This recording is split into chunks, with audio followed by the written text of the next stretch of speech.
Good evening and thanks for joining us for Friday's news. Board members of the Special Economic Zone Authority were sworn in yesterday, signifying potential progress for the government's Special Economic Zone projects in the country aimed at boosting PNG's economy. The swearing-in ceremony was held at Lamana Hotel with Finance Minister Sir John Pundari and various departmental heads from Finance, Planning, Treasury and Commerce and Industry in attendance. The intended purpose of the Special Economic Zones Act 2019 was to enable the establishment, development, operation and regulation of special economic zones in Papua New Guinea. This is aimed at encouraging the development of new and additional business activity in special economic zones under a streamlined regulation framework. But in the land of the potentials and opportunities, we have to create an attractive space for it. And therefore, the Prime Minister's leadership on the Special Exclusive Economic Zone. We've got one already, the first in Papua New Guinea, in the EU Special Economic Zone, approved by the National Executive Council. The Finance Minister said the Special Economic Zone initiative is to enable economic boost to help in achieving the Marape government's vision for PNG to become the richest black Christian nation on earth. The Special Economic Zone Authority is tasked with a number of priorities, including building special tax-free areas nationwide as a catalyst to drive high economic impact, facilitating creation, establishment, development, operation, maintenance and promotion of special economic zones. The Special Economic Zone brings with it great opportunities as we set up, as the board sets up special economic zones. Brings about great economic opportunities in terms of both economic growth, contributing to the economic growth of the nation, and also the creating employment, much needed employment for the country. And these are very much needed at this time. Board Chairman Varigini Badira was sworn in along with ex-officials and other members of the board consisting representatives from the Departments of National Planning, Commerce and Industry, Treasury, Finance and Customs. It's a very mammoth task to set up this new entity. It's a special entity.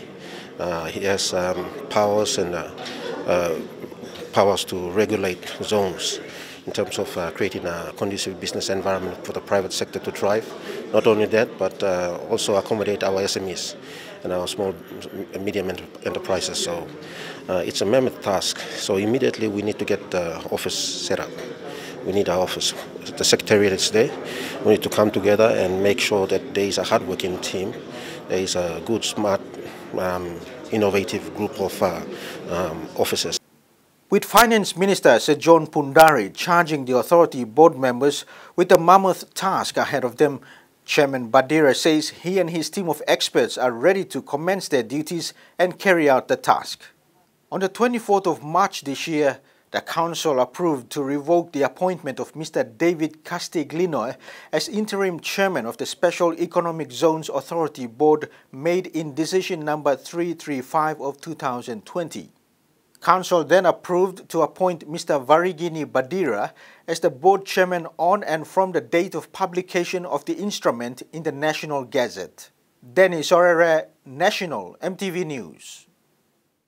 The National Capital District Commission will be working in partnership with PNG Electoral Commission to ensure the Moresby Northwest by-election is delivered.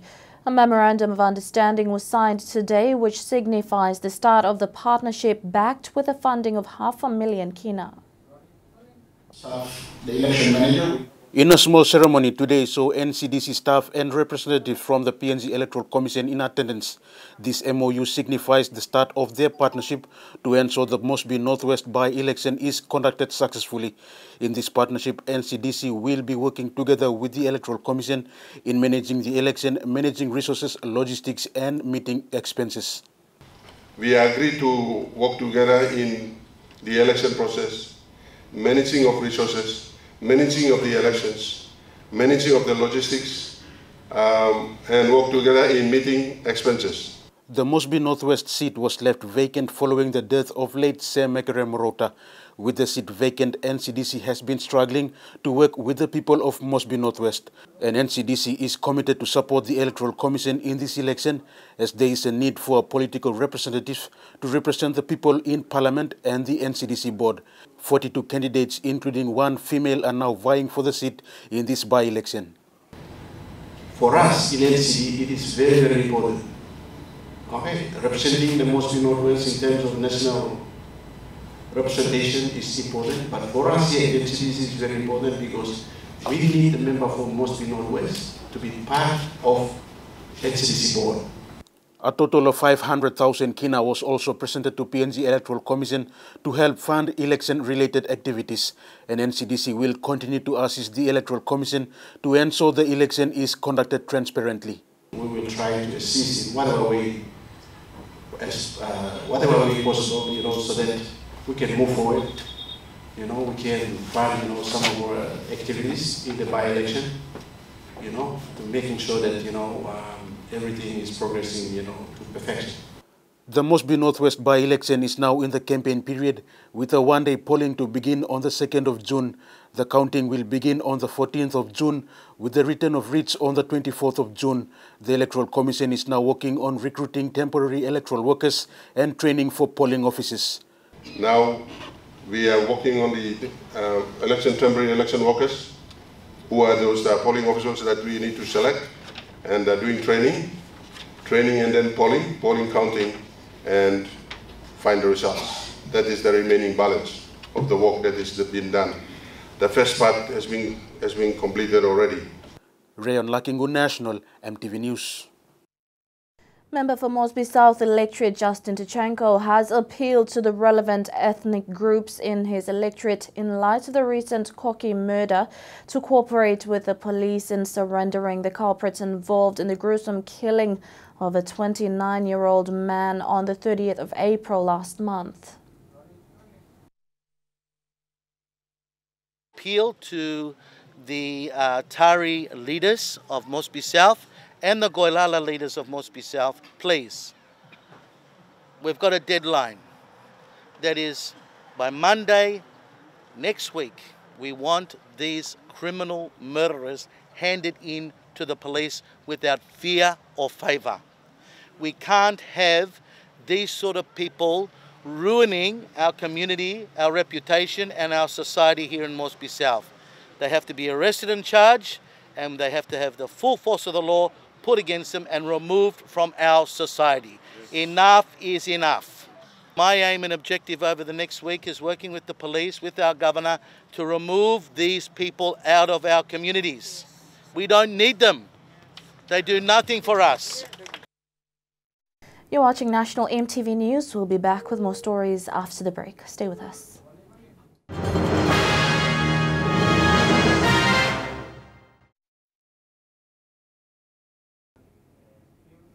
Welcome back. Member for Mosby South, Justin Tichenko, presented a new fully equipped ambulance to the CEO of St. John, Matt Cannon, this morning. The ambulance will be monitored and run by St. John to assist especially the people of Mosby South. The new fully equipped ambulance costs about 250,000 kina.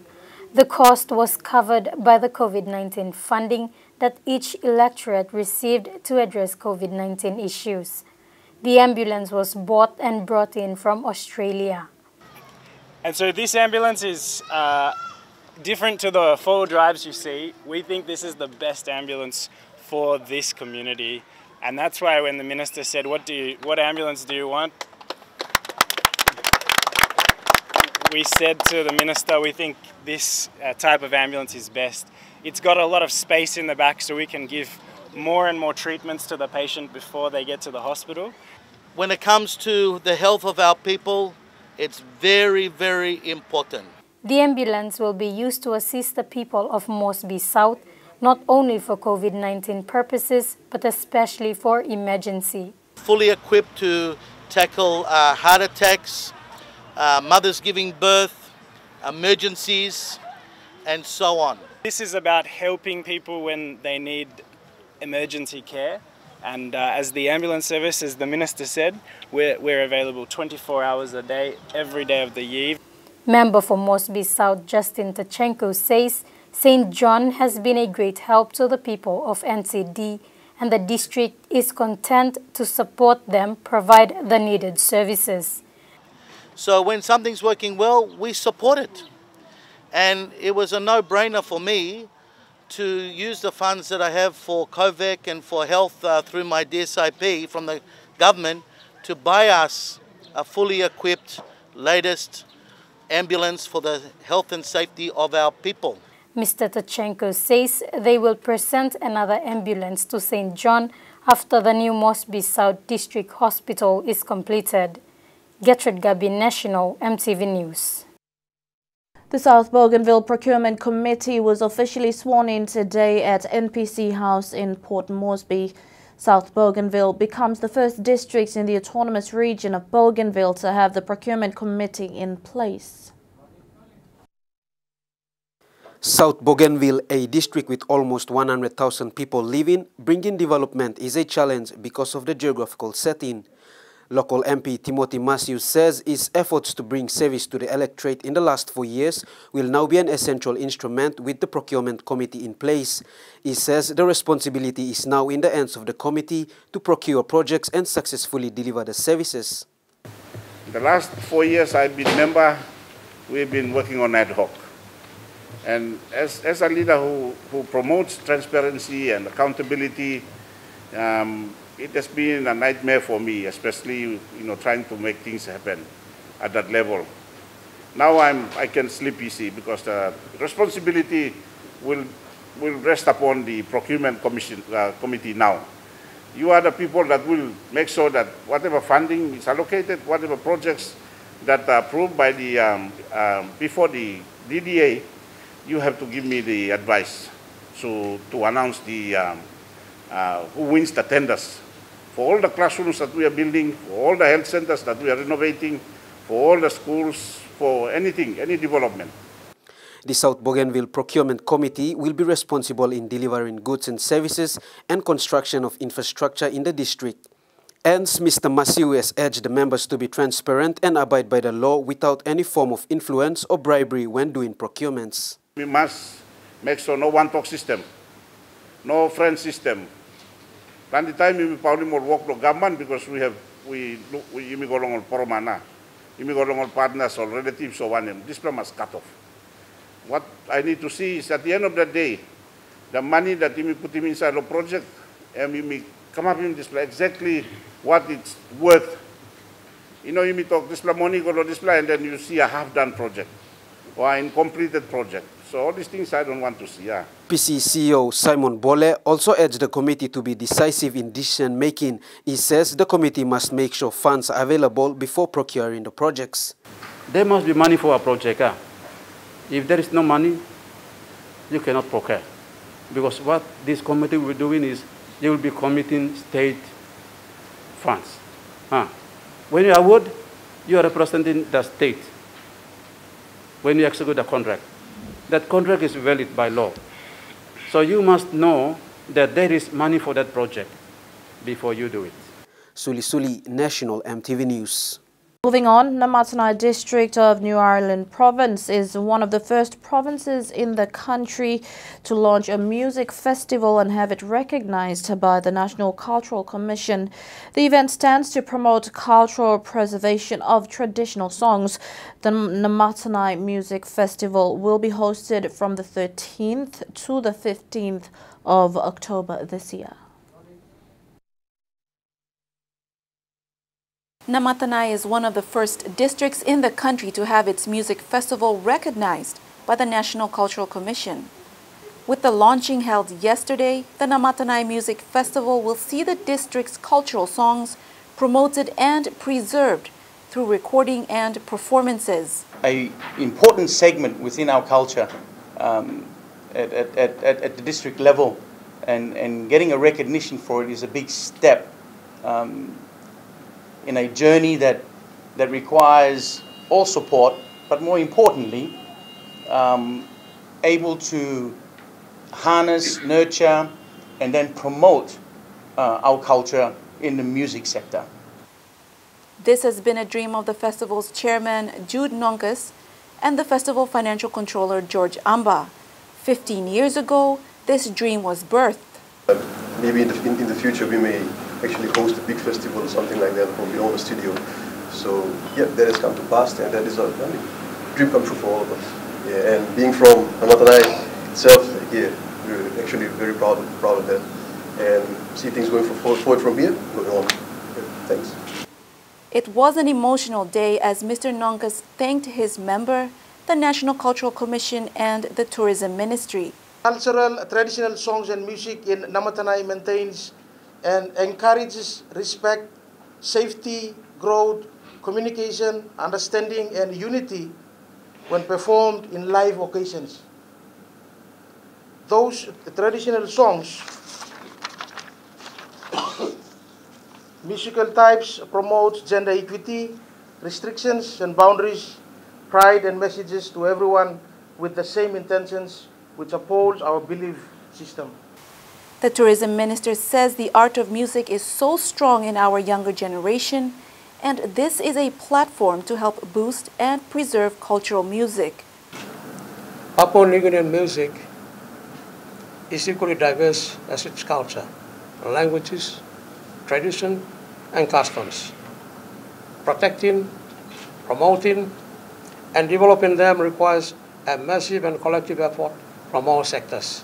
This concept, the music concept, let's bring the whole fashion back.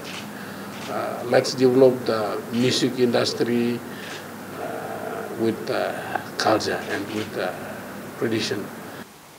The festival is scheduled to go ahead from the 13th to the 15th of October with strict COVID measures in place. Lilian Sopera Kenea, National EMTV News. And now looking at the NASFund market report, the kina closed unchanged at $0.2850 in the interbank markets. At Bank South Pacific, your kina was buying $0.2775 $0.3517 Australian dollars, $0.2218 euro, and 29.63 Japanese yen. Looking at commodity prices at New York close, gold is trading higher, coffee closed lower, cocoa closed higher, and copra closed higher. Palm oil closed higher, copper closed lower, and crude oil is trading higher. And on the stock market, the Dow Jones closed higher, the ASX 200 is trading higher, and the All Ordinaries is trading higher. Next few months. And back home, Western Highlands Provincial Government does not have a Provincial House of Assembly. The newly appointed Provincial Administrator Elvis Balg said there is no office for him to report to. He also questioned the ownership of the national government-funded Kapal House building. Since 2019, the Western Highlands Provincial Government and Administration do not have an official space to work. 2019 was the year when the provincial government received the certificate of occupancy at the new Kapal House. However, despite having a 4-level provincial government building, it only has the office of the administrator, the 2 deputy administrators, a human resource office, a finance office, and the provincial education division office. Other officers may have been working from home or from coffee shops. The solution that I have is for us to make office space available in this building alone. So maybe in the next 2 to 3 months, they will continue to stay where they are, and we will do the office fit out. Provincial Administrator Elvis Balg says the ownership of the building is questionable as a private company called Signature Properties manages it. In 2011, a groundbreaking ceremony was conducted by the then provincial government to build a new Kapal House to replace the old provincial government building that was burnt down through election-related violence. The provincial and national government have funded it at a cost of close to 200 million kina. Signature properties, they manage the building. And then we as public servants, we as a provincial administration, we rent it. So when I talked to him, he asked me to give him the specifications, and then they will do a specifications, and we pay them, and then they'll do it up for us. The payments from having provincial government or administration meetings or events up at Kapal House are billed to the administrator's office. Vasunatha Yama, National EMTV News, Mount Hagen. You're watching National EMTV News. Up next, some sporting updates in Chukai Sports. Don't go away.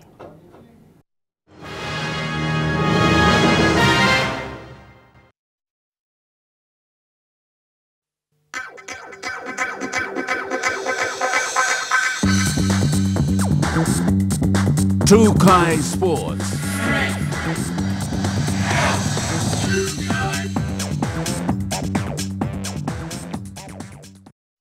Welcome to Chukai Sports. Daniel Pai will be a big boost to the Hela Wigmen this season after the departure of star prop Samuel Yegip to the Hunters this year.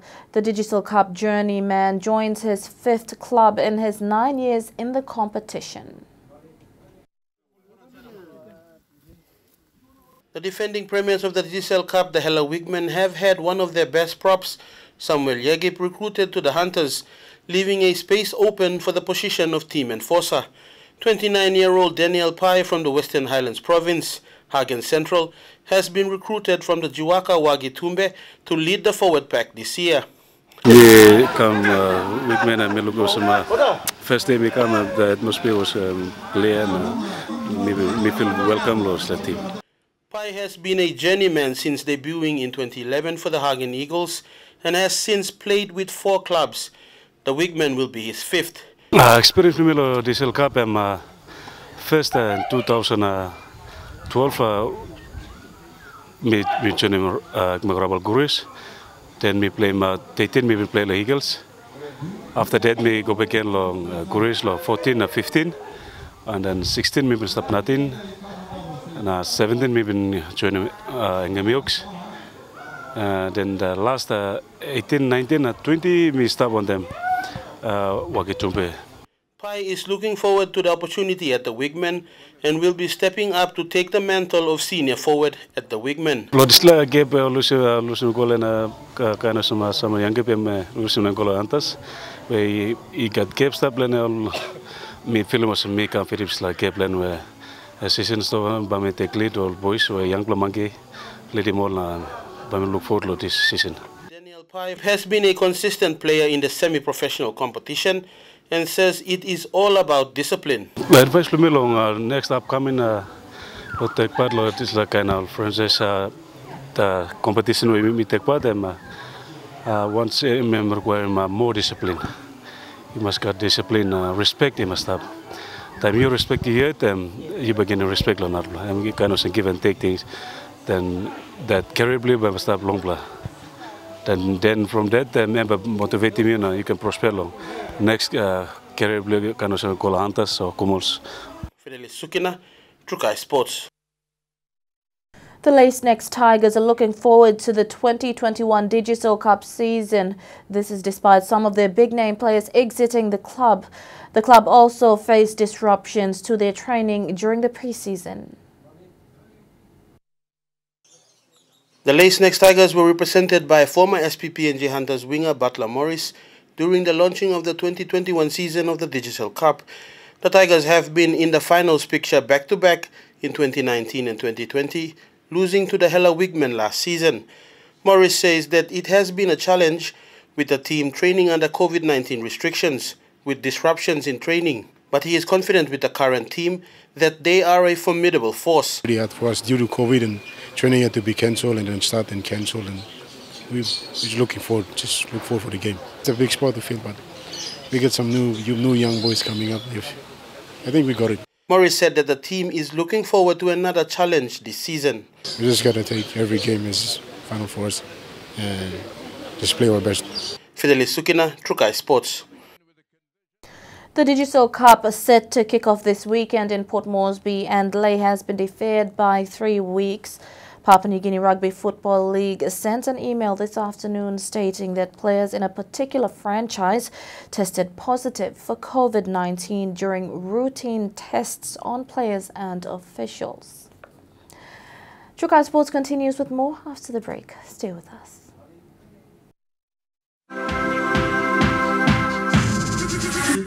Trukai Sports. Welcome back to Trukai Sports. PNG Football Association has sent submissions to the COVID-19 Task Force Controller's Office through the PNGH Sports Foundation Pandemic Management Committee, seeking formal approvals to resume its football programs. Soccer League has called for the expression of interest from franchises wishing to participate in the upcoming 2021 men's NSL season and should submit their EOIs before the 20th of May 2021. Capinato explained that the season is tentatively scheduled to start on 17th July, but it is subject to review pending formal approvals from applications submitted to the COVID-19 Task Force Controller's Office. PNGFA is confident of receiving positive feedback from the Controller's Office in due course. Nevertheless, it is important for franchise owners to register their interest at the earliest for planning and preparations purposes, stating that preferences will be given to clubs that meet all affiliation requirements. Clubs without ownership conflict must be incorporated as a company and registered with the Investment Promotion Authority. Clubs must either have their own venue or demonstrate their ability to obtain one within 3 years. Clubs must also meet financial commitments during the season. The expression of interest non-refundable fee of 10,000 kina, which can be deposited into the NSL bank account. Details are found on the EOI form. All clubs are kindly reminded to ensure the EOI bank fee deposit slip or receipt is attached to the EOI form, then submitted before or on the 28th of May 2021.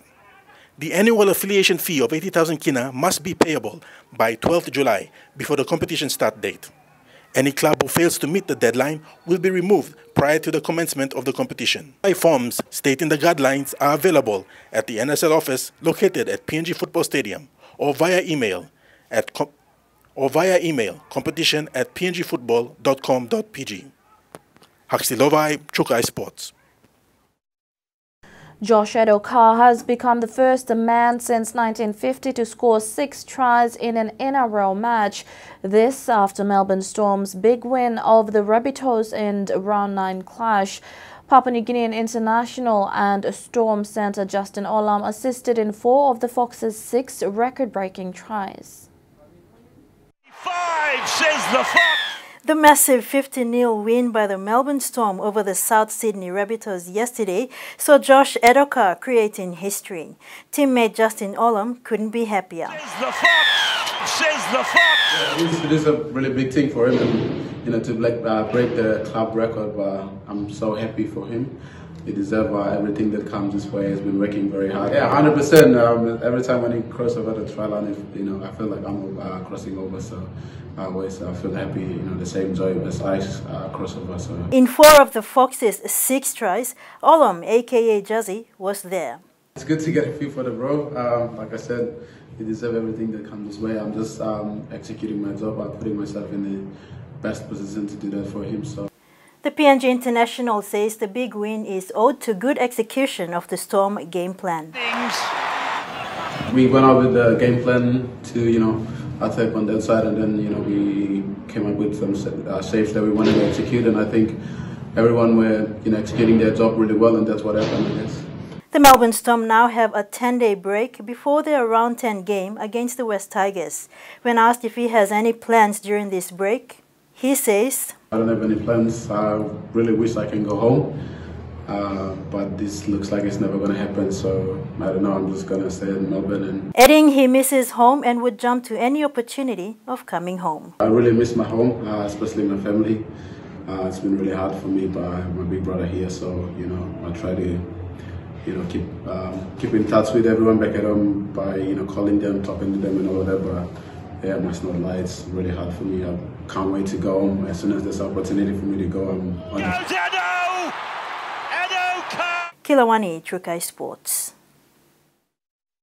And then on Trukai Sports, the weather details after the break. Trukai Sports.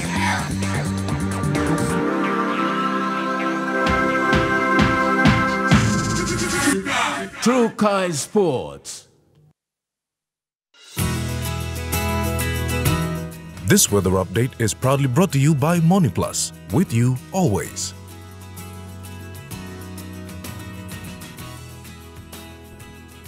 I'll look at the weather forecast for tonight and tomorrow in the southern region. Mostly fine tonight and tomorrow in Port Moresby and Daru. Mostly fine weather in Alotau. Partly cloudy tonight with brief showers in Kerma, and mostly fine though partly cloudy in Popondetta. In the Mamasa region, few showers tonight, then mostly fine in the morning in Leh. Partly cloudy with a few showers in Wewak and Medang. A few showers, though partly cloudy in Vanimore. In the New Guinea Islands region, partly cloudy with brief showers in Lorengau. Mostly cloudy with brief showers in Kavieng. Mostly fine, though partly cloudy with a shower or two in Kokopo, Rabaul and Buka. And partly cloudy with a few morning showers in Kimbe. And in the Highlands region, some drizzles, then morning fog in Mount Hagen. Partly cloudy with light drizzles, then morning fog in Goroka and Kondiawa. Light drizzles, then morning fog in Mendi and Wabeg.